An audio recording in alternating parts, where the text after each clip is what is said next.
There's no human experience more tragic than a divorce.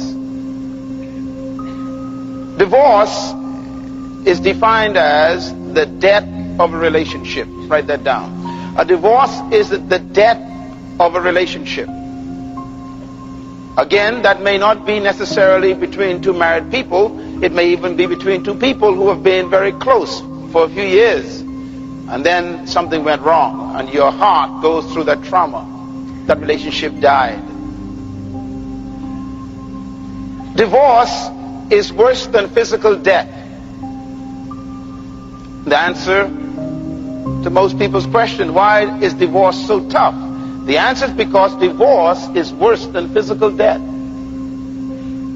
Some of you are nodding your head because you've been through that. You've been married for a few years and then something went wrong with the relationship. And the reason why it's worse than physical death, and I want the people who have never been married to understand this so that you can slow down. Because you think that marriage is a solution. It's not a solution. Why is divorce worse than physical death? Because divorce is a death without a burial.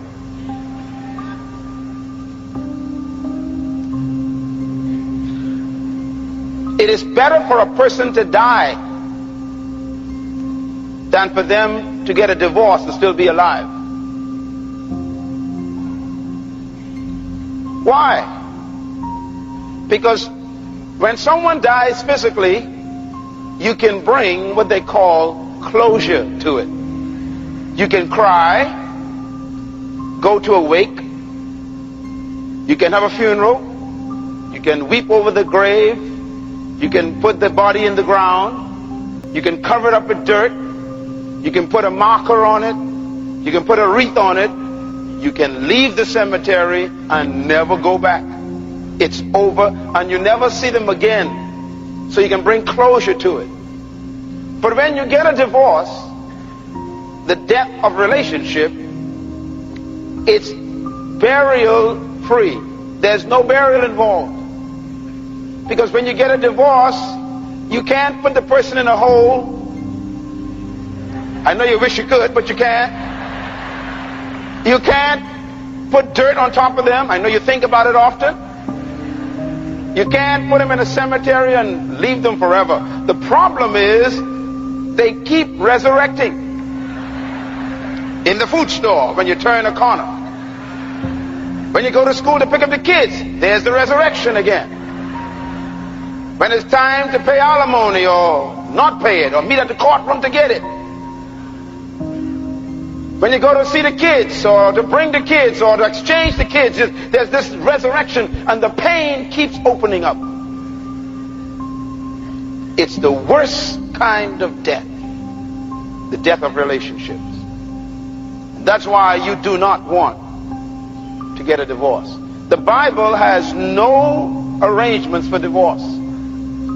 God made no arrangements for divorce, none at all.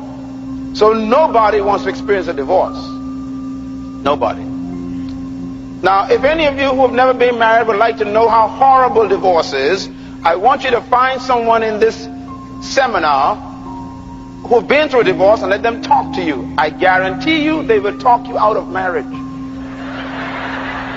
Anybody know what I'm talking about? Let me see those hands. Yes, honest. See the divorced people. It's a horrible experience. And by the way, there's no way to solve it. You are permanently damaged. Why? Because divorce is not the parting of two people, it's the ripping of two souls. Parts of you are gone forever in the other person. And that is why the Bible has no solution for divorce except the miraculous healing of the Holy Spirit. It says in the book of Luke, chapter 4, it says when the Spirit of God comes through the Messiah, it says he will open the prison to the prisoners. He will give sight to the blind. And then it says he will heal the broken-hearted. In other words, the only solution to the pain of divorce is an actual healing by Jesus. A psychologist cannot help you with a divorce and the pain of it. That's why most psychologists are divorced themselves.